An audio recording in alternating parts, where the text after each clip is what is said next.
Hey guys, sorry about all that. I don't even know what happened. I just have the worst luck with these hangouts. I just am so derelict when it comes to these things. I just don't understand it. So I'm hoping that I am live now. I was just chatting for the past 20 minutes to myself in the hangout. So thinking that you guys could hear me. As I said, I'm a derelict when it comes to these things for some reason. I don't know what my problem is. But I was just chatting away to myself for the past 20 minutes, not even connected to the hangout. But anyway, I am here. I am hoping you guys can see me now. I just went over everything to myself, but I'd be glad to go back over it with you guys now. So hopefully you guys can see me. I'm hoping, let me see if I can get into the chat. So I can get into there and see how we're doing there. Let me see. This is crazy stuff. I don't understand it. Okay, I'm trying to get into the chat, guys. Just bear with me for 1 second. I do apologize. It has been very, very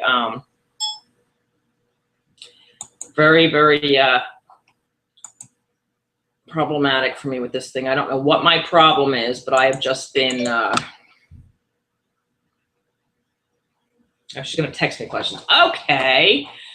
All right, guys. So we're just winging the hangout again. I am so sorry about this. Like I said, I am a derelict when it comes to these hangouts. For some reason, I was just talking to myself for the past 20 minutes regarding estates, and you guys didn't even hear me, but I'm thinking that you're listening. So anyway, let me start from the beginning. I was talking about bird dogging estate properties, okay? Now, I don't know how many of you are dealing with estates, but I actually switched over to just doing estate properties here in New Jersey because we're so inundated with foreclosures and short sales and REOs that it was getting problematic to even deal with them. You know, I was putting in offers, the bank was countering me higher than what they were asking, and then when I got the offer on the REO properties, they were asking me to sign like these 50-page addendums along with it. So I kind of started focusing just on estate properties, and honestly, I'm doing pretty well. I kind of made a switch over a little bit to just doing estate properties because in the estate property, there's so much more equity spread and there's so much more room for negotiations because a lot of times there's no balance on the mortgage. There's no mortgage balance. There's a lot more negotiating room. There's a lot more urgency to sell the property. They were a lot more motivated. So I did switch over to estate properties. Here's how I do it. What I do is I bird dog estate properties, or I have my property locators find estate properties. That's one way that I do it. Now, when I'm bird dogging estate properties, now there's a way to tell the difference between an estate property and an REO property. In the estate properties, when you're looking for vacant properties, don't assume they're all REOs because some of them could be estate properties. When you're bird dogging estate properties, you're going to notice it's an estate property because it'll still have grandmom's curtains on the windows. It'll still have, you know, something of grandmom's in the living room or sitting on the porch, or you're going to see some stuff still there. With REO properties and foreclosures, they're usually pretty well cleaned out, no curtains on the windows, big sticker on the window. You can usually tell the difference between an estate property and an REO property. So now, you know, when I have my property locators find me vacant properties and they're bird dogging them, I ask them to look for the vacant properties. The properties that look vacant, maybe the newspapers are piled up on the step, the grass is high, you know, they just look vacant, but there's still some stuff hanging on the windows or there's still some stuff outside. They're the ones I like because they're usually estate properties that they're bird dogging for me. So there is a difference between, you know, as you're driving for dollars or whatever it is you call it, finding estate properties and REO properties. There's a big difference between the two. Okay, estate properties are usually, like I said, they're usually, the windows are bare. There's a sticker on the door. You can usually tell when it's an REO property. So anyway, when I find an estate property, what I usually do is I take the address. If I think it's an estate property, I'm not sure. I take the address and I'll put that address into my local property tax record website. So I don't know if your locality has a tax record website, but I'm sure that they do because most of them do by now, where you can look up different tax records on properties. I'll put the address of the property into the tax records and it'll usually pull me up the deceased's name. okay? Or the estate of, and then the deceased name. So then I'll take that deceased name and I'll go into, I'll put it into Google, the name, and next to it I'll put obituary. And it'll usually pull up the obituary for that person. And then when I go through the obituary, it'll show me the names of the next of kin, or, you know, the names of the people that they left behind, whether it be daughters or sons or brothers. The name is in the obituary. And I know this sounds really morbid, but in reality, I'm telling you, it works. There's so many people out there that have inherited these properties, who got these estate properties, and they really don't know what to do with them. There's so many families out there who maybe the estate property is run down, it's outdated, it needs a lot of work, so they feel they can't list it for sale until they do that work, and then they don't have the money to do that work, so the property just sits vacant, and it's just, you know, becomes really run down over the years, and then it needs more and more work. And these family members end up, you know, they lose out on a lot of the money that they could have had to sell the estate, because they're waiting for a time that's right, that they can list the property, that they can fix the property, that they can do things with the property. But a lot of them are dealing with their own properties and really don't have the money to put into mom's property to be able to list it. So some of them are sitting vacant for a long time. So back to the finding the deceased family members. What I'll usually do is, in the obituary for the deceased person, it'll give me their family members, you know, their daughters, whoever they left behind. I'll take their names and I'll put their names into whitepages.com or zavasearch.com or anywho.com, and I'll find their addresses. And you can, a lot of times you can find their addresses just through those 3 websites that I mentioned. And I will send them out a mailing or an estate letter that basically, you know, says, you know, I'm very sorry for your loss. My condolences to your family. I'm a local investor in your area. I buy properties, any condition. But I also buy contents. I buy automobiles. I buy jewelry. I buy contents of properties. I pay all cash. When you're ready to settle the estate, or if you need help settling the estate, here's my number. Give me a call. So I'll send them out an estate letter like that. And a lot of times I'll get phone calls on the property contents, because they want to sell the contents of the property.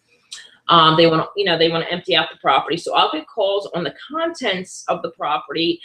But then when I'm out there looking at the contents, and believe me, I buy a lot of stuff that I don't need. You know, I buy a lot of contents just to get me in the door to be able to talk about the property. But when I'm there looking at the contents of the property, then I'll go ahead and I'll start to talk about the house. And I'll be like, you know, are you looking to sell the property? What are you doing with the house? And I start to build a rapport with the family member. And a lot of times I can get my foot in the door that way. You know, so you're going to send out the letters to the family members. Now, when I go to the obituaries, I never touch an obituary that is less than 3 months old, because I like to leave the family alone for the first 3 months. Their heads aren't together. They're grieving the loss. They're hurting. I'm an emotional person, and I just can't get wrapped up in that, you know, for the first 3 months, sitting down, talking to family members. I lost everybody in my family. I lost my mom, my dad, my brothers. I don't have anybody left. So I know that pain that they're feeling. And a lot of times, well, all the time, I'll leave them alone for the first 3 months. I don't usually touch obituaries that are less than 3 months old, because that's their time. That's their grieving time. But what I will do is, if it's 3 months old, then I'll go ahead and send out a letter to the family, you know, giving them my condolences, letting them know, you know, that I do buy houses, I buy contents, you know, all of that. So I will go ahead and contact the family. And a lot of times, like I said, I will get phone calls from that. Another way is, I have my agent send me listings, MLS listings, only estates. And then she has me on automated estate listings, where whenever there's a new estate property listed, I'll get it in my mailbox, you know, in my email box, so that I can go ahead and make an offer on it. So I do the 25-to-1 strategy now only on estate properties. I don't do it on REOs. I don't do it on short sales, foreclosures, just estate properties. And believe it or not, I've been very successful doing it that way. I've been making, you know, my normal 25-to-1 offers. I've been putting in, you know, my 25 offers a week on just estate properties in a certain area. The same way that I do when I had my agent looking down, you know, investor properties, rehab, you know, I had the little criteria of the different properties. Now I just have her look for estate properties in a certain area. And then she sends me all those listings, and I do make offers on them. And I've actually getting ready to close on one Monday coming up. So it's definitely a good strategy to do the 25 to 1 on the estate properties. It's definitely a good strategy to, you know, start bird dogging some of these properties, looking for vacant estate properties. Because I don't know if you know, but there's more estate properties right now vacant than there are foreclosures. And this is because of the baby boom that we had back after World War II. There were more babies born than ever in history of America. More babies were born right after World War II, after all the soldiers returned. All these babies were born, and there are baby boomers right now. And those people now are, you know, in their 70s, 60s, 70s, and a lot of them are retiring. A lot of them are looking to downsize. Some of them are being put into retirement communities, and a lot of them have passed away or are passing away. And that's why there's so many estate properties for sale right now, or just sitting vacant right now, because of the baby boomers. Because there were a lot of them bought their properties a long time ago. They don't have a mortgage balance on them. There's no money owed on them. So they're the perfect properties to negotiate. As far as an equity spread goes, you're going to have a better chance of negotiating them than you will for the REOs and foreclosures and short sales. Definitely, you're going to have a better chance locking one of those up and wholesaling one of those properties, because there's usually a nice spread. And a lot of times, these properties need work. You know, grandmom's wallpaper still on the walls, the orange carpet still on the floor, you know, the kitchen. I mean, I went into one kitchen, it was just totally 50s. It was awesome, really. I mean, I loved the appliances and the old stove and the old time stuff. It actually had the copper backsplash. But they're outdated, and a lot of these properties do need work, and they do need repair, and the family knows that. So when you go in and you're negotiating these things, you know, a lot of times you can get pretty good deals on them. And it's not that you're trying to rip them off. You're actually trying to help them, because guess what? If you don't go in there and make them an offer, or you don't buy the property or wholesale the property, they're going to be sitting on it for a lot more years, because they feel they need to update it, or they need to go in there and do the work before they list the property. They really don't know that there's people out there that actually buy these properties the way they are for cash. And a lot of these families are just sitting on these properties. And in the meantime, they still have to pay the taxes.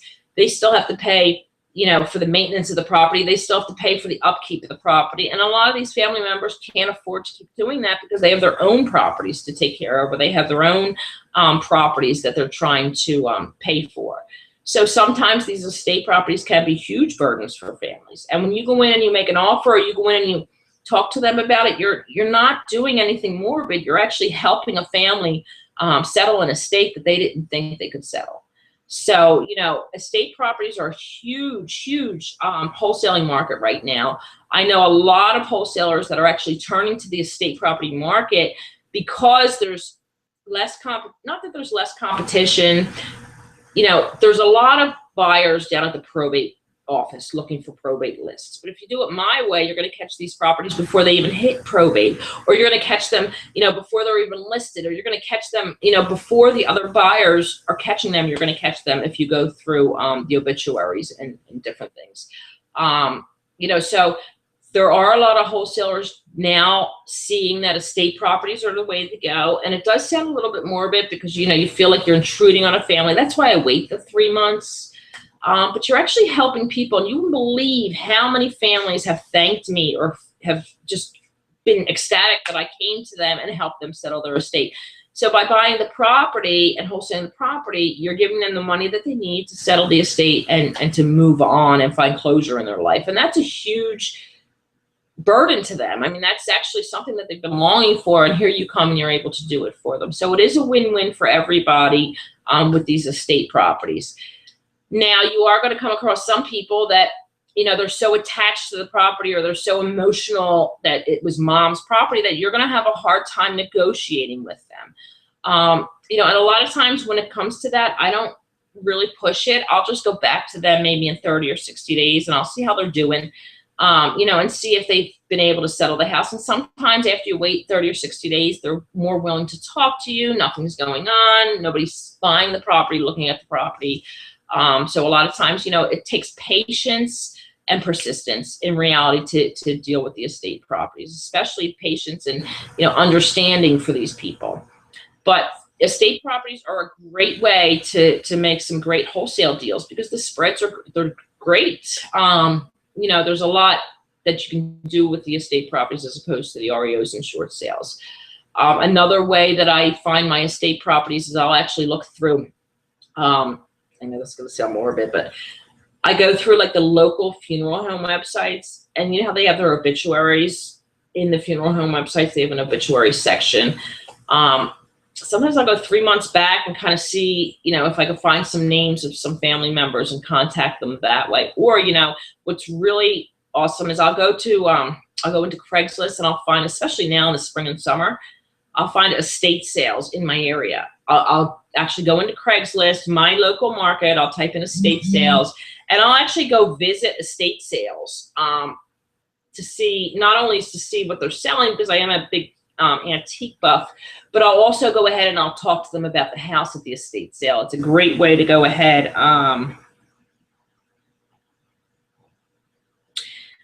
Andrea's emailing me your questions because I haven't been able to get it. Okay. How do you tell the difference between a private? Oh, Andrea, you're so sweet that you're doing this. Okay. How do you tell the difference between a private and open estate? Private.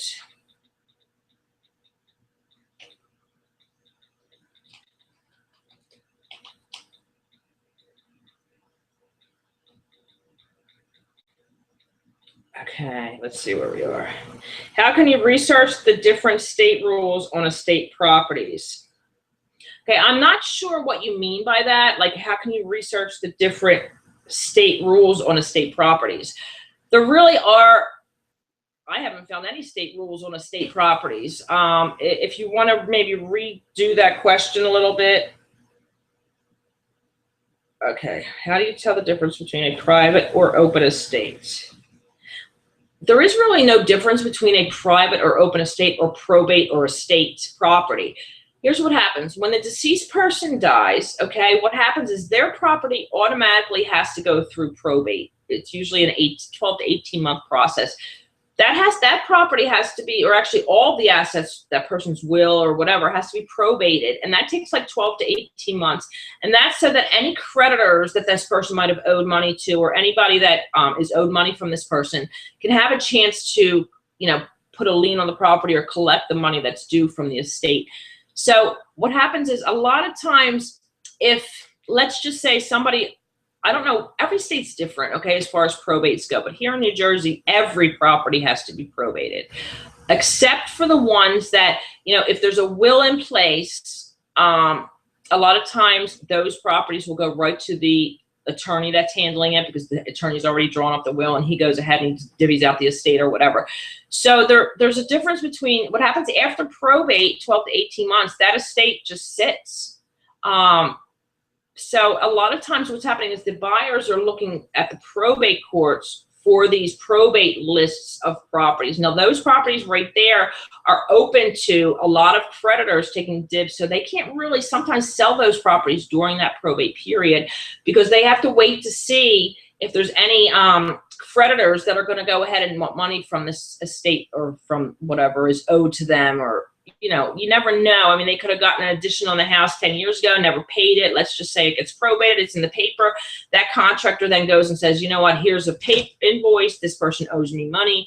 That'll go against the estate. So they can't really sell that estate property during that probate process. So a lot of times when people are mailing out to probate properties, the probate's taken 12 to 18 months, those people can't even sell that property until the probate is over. Okay, so they're going to have to wait 12 to 18 months for you to go ahead and close on that property. I've never seen a property be able to close during a probate period.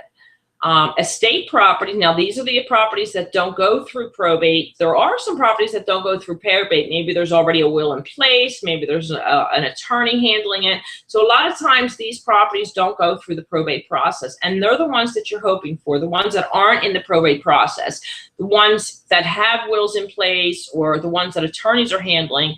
because a lot of times those ones are, you know, avoiding the probate process. So this cat is going to drive me crazy, and she is not making an appearance tonight. I'm keeping her over there. So a lot of times, you know, I don't know the rules in your state. You're going to have to go ahead and research those rules as far as probate. And you can just go ahead and Google probate estate properties, and it'll usually, you know, give you some information on that as far as, you know, if your properties in your state have to be probated, how long your probate process is. I know each state is different, so I'm just talking from New Jersey experience. But then again, you're going to have to go ahead, even if you call a probate lawyer, ask him, you know, ask him some questions. I'm sure that they'll be able to help you with that. Okay, let's see. How can you research the different state rules on estate properties? I don't know. Like I said, Google, you know, estate properties, your state, and see, you know, what pops up in Google, or you can just go ahead and Google probate properties or probate estate properties. Just keep playing with it, and you'll probably get some of your guidelines. But the best way to do it would probably be to contact a probate attorney in your area, or you know, an estate attorney, or even sometimes you might even be able to ask some of the local funeral homes for some context with some people that might be able to answer your questions. Okay, let's see if we have anything else going on here, Andrea. I can't believe Andrea is actually texting me your questions. Isn't she awesome? Because I can't get into the chat. I don't know why, but I can't get into the chat. So Andrea is actually texting me the questions that you give her. I have no idea why I'm having a hard time getting into this chat. I've tried. But if there's any more questions, I'd be glad to answer them. As far as, you know, your estate properties go. Here she is. I see those 3 dots coming up. There's something coming. Nothing worse than those 3 dots when you're waiting on a buyer. You know, sometimes I'll throw, you know, I'll text my buyer the information on my phone and about a property, and then all of a sudden you just sit there and you see the 3 dots. And you just sit there and there's the 3 dots. You know, those 3 dots can become a nightmare because you're waiting for them to say something. You're waiting for them to do something, and it's just 3 dots. So those 3 dots can drive me crazy sometimes. Do you have a probate attorney on your team? Is it necessary? I do not have a probate attorney on my team. I don't have any attorneys on my team. Here in South Jersey, we don't really use attorneys for anything. We kind of steer away from them because a lot of the, well, we steer away from them for other reasons, but a lot of the properties that I deal with, the estate properties, are not involved in the probate process. So I don't need a probate attorney to go ahead and help me with those. But I do not have one on my team. But if I had a question, maybe for an estate property, or if I had a question that I needed an attorney for, I can go ahead and I'll call my real estate attorney, and then he would go ahead and I guess find out the answer to his probate connections or whatever. But no, I do not have a probate attorney on my team. I do have a regular attorney on my team.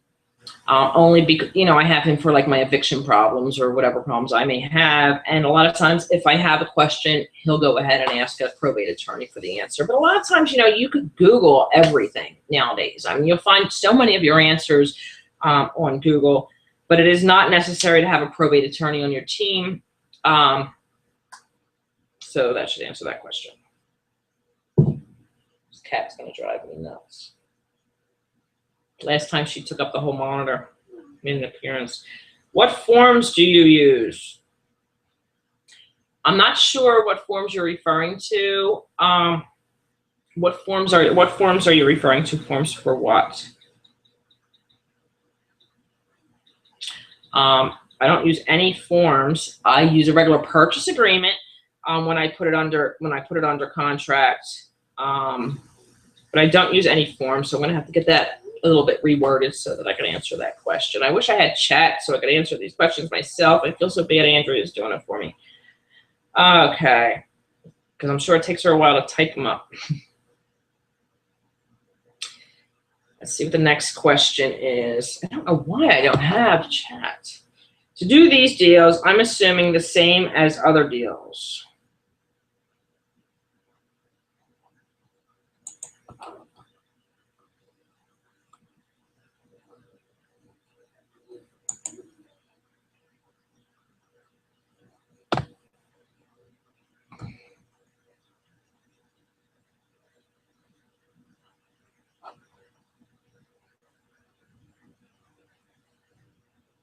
Let's see if she's coming up with this question. I'm so sorry. But while she's typing it, when you're doing an estate property, you're really just, here it is. Do you still use letters that you've posted in the library? Yes, they are the letters that I use, actually. They are in the IE library. My estate letter is in the IE library, underneath of, I think I believe it's the forms and docs section. I'm not sure. Let me see if I can find them up here. Yes, but my estate letter is there, and I do still use these, and I do, see, letters and docs. Okay, it's in the letters and docs section up top in the IE library. If you go down, let's see if we can find it here. If you go down into, see where they are. Make sure it is in here before I tell you that it's in here. I want to make sure that it's in here. Where are we? Is it in here or what? Yes, estate, personal representative, property research, real estate agent. Yes. So if you go up into the IE library and you go into letters and docs, you're going to find the estate letter there. So you can use that one. Just fill out the information as far as your LLC name and then sign the bottom of it. But that is the letter that I send. And sometimes for my estate properties, I'll even send out cards. I'll send out sympathy cards with my card inside, just kind of letting them know that, you know what, my condolences, and when you're ready to settle the estate, can you give me a call. I'll be glad to help you with it. I buy properties. There's a lot of ways to reach out to these families, but the biggest thing is to just really be courteous, understanding, and sympathetic when you're dealing with them, because you're going to go to some of them, and the hardest part for me, and I've actually cried with some people, the hardest part for me on these estate properties is when I'm dealing with these estate properties is when I go into a house and the family member, let's say it's the daughter or son of the deceased, and they're saying, you know what, this was my mom's house. She loved this kitchen. I remember her baking pies in this kitchen. I can remember my dad sitting at the table, and they go through all these memories. It breaks my heart to hear these stories sometimes, because I know that pain that they're feeling, and I know, what they're going through as far as losing somebody that you love so much. And here you are in their house, and you're actually separating yourself from their stuff, and you're actually separating yourself. Sometimes it was the house that they grew up in as a child, and there's so many childhood memories, and they can remember mom and dad, and now mom and dad are gone, but they can remember mom and dad doing different things in the house, and that was dad's favorite chair. And it gets very heartbreaking, really heartbreaking sometimes when you deal with some of these estate properties and you're in there and you're talking to the people, and the best thing to do is to really be sympathetic to them, understanding to them. Never tell them when you go into the house that the house needs work. Don't say that to them. Don't say, out loud, don't say, oh, this is a mess, this needs rehab. You don't want to hurt their feelings. You just want to say, you know what, the property, in order for me to fix up this property and resell it on today's market, there's some things I have to do with it. A lot of the properties on today's market are selling with, stainless steel appliances, granite countertops. I'm going to have to, change out the flooring, because that's what's selling in today's market. Don't make it sound like you're really rehabbing the place and it's a mess, because you remember their mom and dad did it. Their mom and dad lived there. So you really want to be courteous when you're talking to them. And then when you make your low offer, if your offer is low, you want to say it's because you have to put some things in there in order to sell the property. There's certain things selling on today's market, and never make it sound like you're really ripping the house apart. But the hardest thing is going to be when you're in there and you're talking to them, and it's a very emotional time for them. So you need to be sympathetic when you're talking to these people. You can't go in there with a cold heart and just basically, with the only thing on your mind is making money. It can't be like that. It's really got to be, how can you help them? What can you do for them too? Because, this is all they have left of mom and dad, and it's really heartbreaking for them. So you want to make sure that you're conscious of their feelings. And if they're not ready yet, know when to back up. Okay. If you go in there and you're talking to them, and you know what, they're just not ready yet. You'll feel it, you know, and back up a little bit and say, you know, I know you're going through some things right now, and I can see that you're still hurting a little bit. You know what? Why don't you call me when you're ready? And a lot of times I'll back up. And they will call me once they get their head together, and they'll call me because I was conscientious to them, or I was very understanding to them. They will call me. So you have to know when to back up too. I mean, don't put too much pressure on them. You want to, you know, as you're walking through, if they're ready to tell you about the property and they're really ready to make a deal, they're going to let you know that they're ready to make a deal. But if they're hesitant or they're very emotional, you know, you want to back up and give them some space and then let them call you. So when you're dealing with estate properties, yes, they're fantastic deals. They could be great deals for you. They can make you a lot of money. But you also have to keep in mind that these are real people with real feelings that are really hurting. You know, and a lot of these people, when you go in there, you have to be able to be ready to talk to them and know when to back up. Okay, how do you tell if a property is the willed estate or if it has to go through probate? You're going to have to ask the family members. So it says, how can you tell if a property is a willed estate or if it has to go through probate? The only way to tell that is to ask the family members. I mean, you're really going to want to know. You're going to ask them. You know, some of the questions you're going to ask them is, has the property been probated yet? You know, who is the beneficiary of the property? Who's handling the estate? Is there an attorney involved? So if you can talk to the attorney, a lot of times if you can talk to the attorney that's handling the estate, you're going to get further faster because he's not as emotionally tied up in it.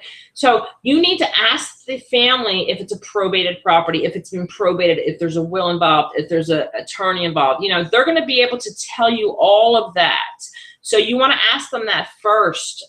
Once you call them and contact them, start asking them about the house, you know, you're going to start asking them, you know, has the property been through probate yet? So that's how you're going to know if it's a probated property or just a willed estate. You're going to know the difference because they're going to be able to tell you. If it's a willed estate, there will be an attorney involved because a lot of the attorneys drew up the wills. They've listed themselves as the matrix of the will. They're the ones that are going to be able to handle, you know, the estate and different things. Can they tell us at the probate court office? Okay. At the probate court office, they're only handling probate properties. That's what they do. So at the probate court office, they're not going to tell you if it's a willed estate or a probate estate because the ones that hit that office, the ones that hit probate are the ones that are being probated.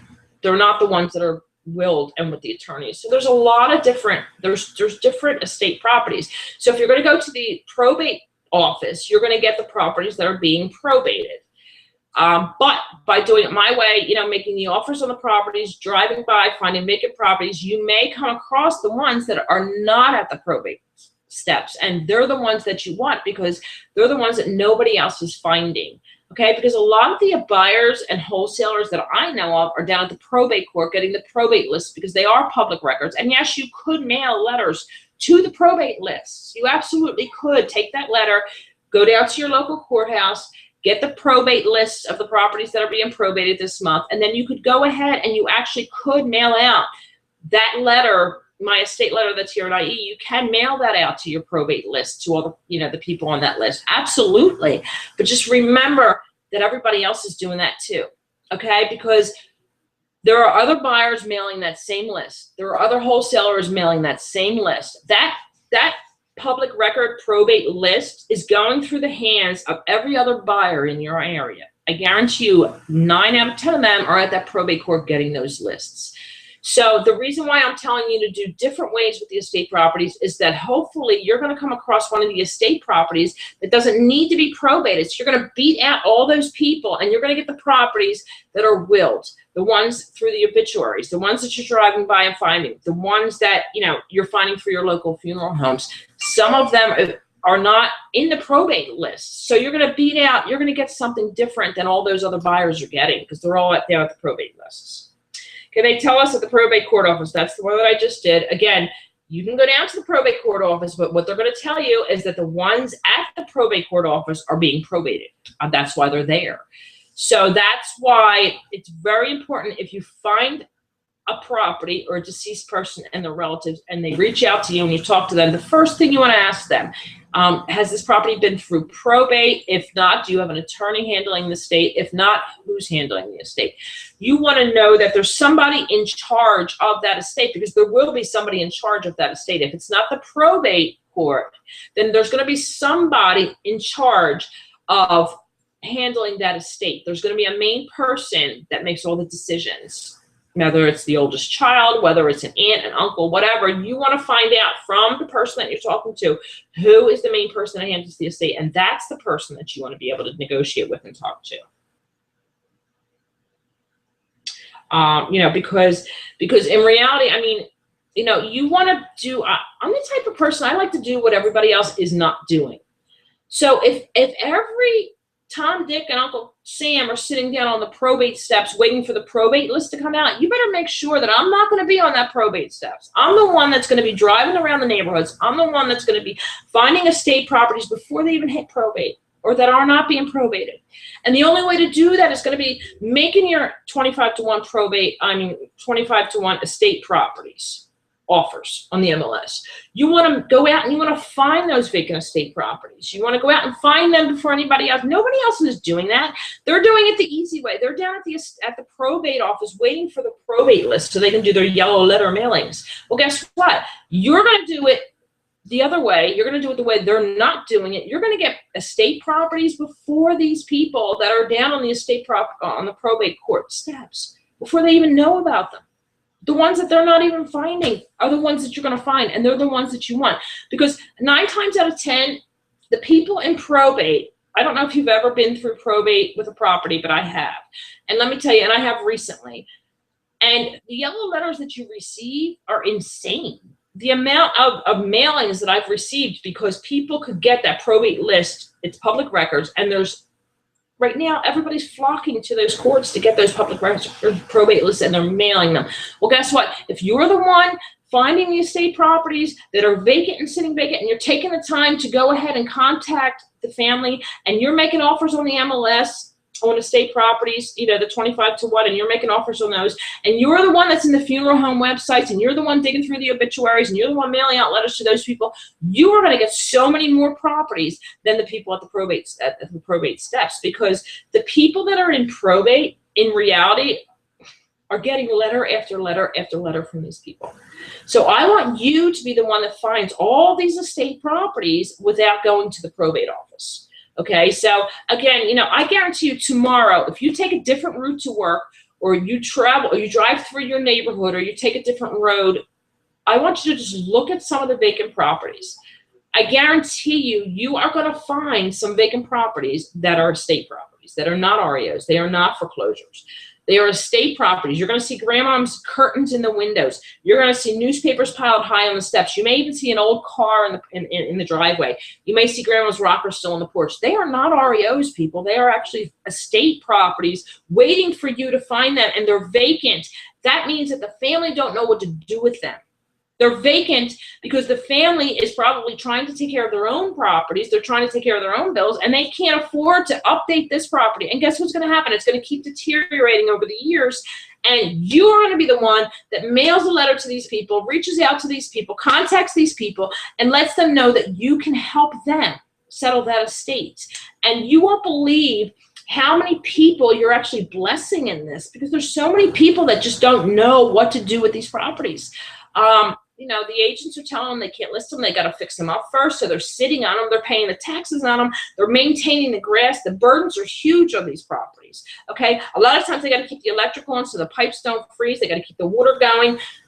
These people are spending all this money on these properties, and a lot of them don't have it to do it, but they're doing it because it was mom and dad's properties, and one day they're going to be able to fix it up and sell it. Well, that day usually never comes. So if you're not the one there helping these people out, who's going to help them?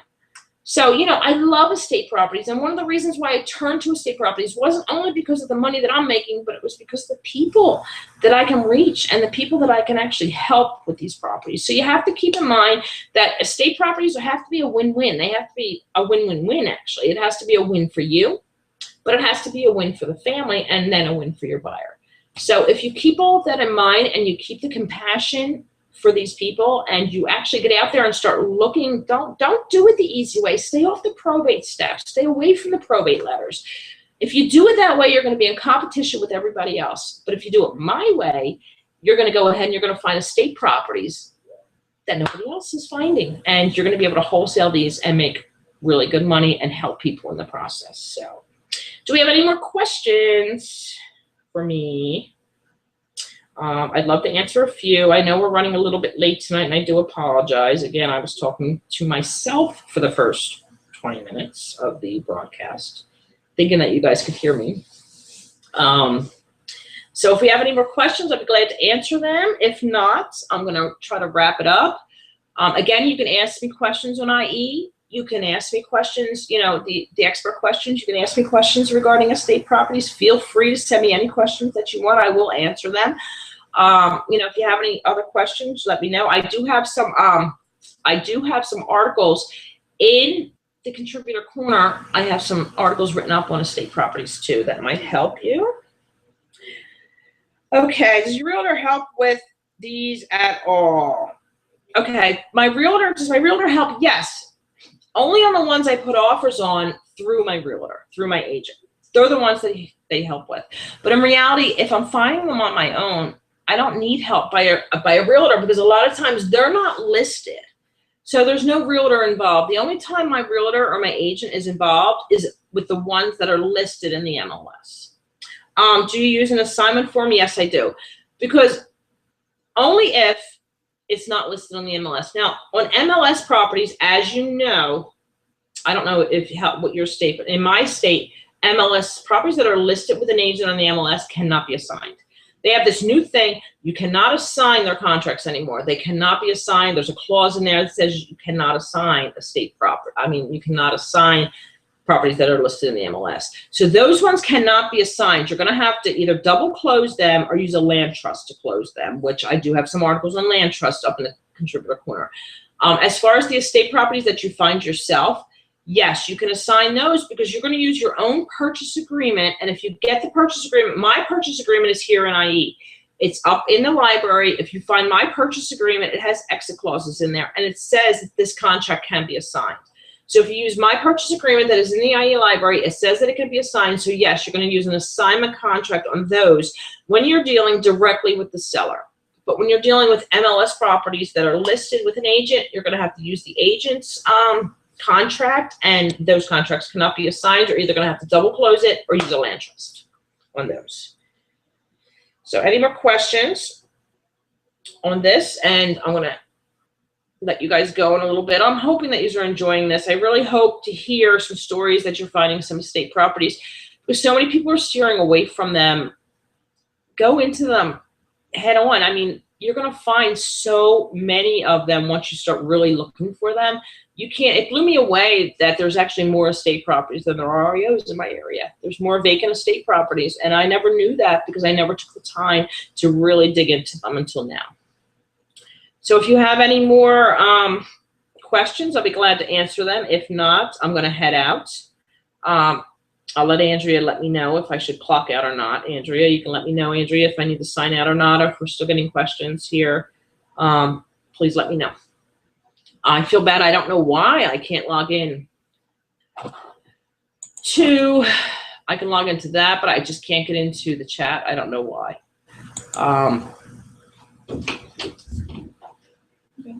Not yet. Almost. I'm trying to see why. I don't understand. I don't know why I can't. I'm getting this weird, funky page. All right, Andrea, I'm just waiting on you to let me know what it is that I'm doing. Am I logging out, or do we have some more questions coming? If you would let me know, I would love it. Let's see.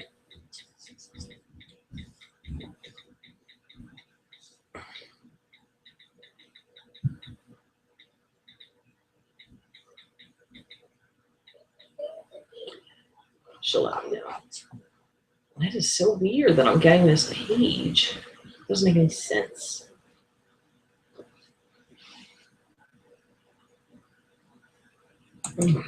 Andrew should let me know in a minute if I should log out or not. Let's see. Oh, why am I getting that page? It's really strange.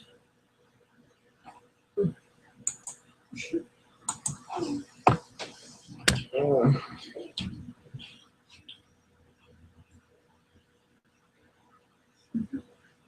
Okay, here's what I'm going to do. I'm going to log out of the live chat, okay? And then I'm going to try to, once I log out of the live chat, the live hangouts, I'm sorry. Once I log out of the hangouts, I'm going to try to go back into chat to see if I can answer some of your questions directly. So I'm going to log out of the hangout. Just give me a few minutes. If you can hang out and chat for a little bit. I'm going to try to go ahead and log into the chat section of IE so I can answer some of your questions. But right now I'm going to log out of the hangout. I want to say good night to everybody. I thank you very much for joining me tonight. And just give me a few minutes and I'll jump on the chat. All right. Thanks, guys. Good night.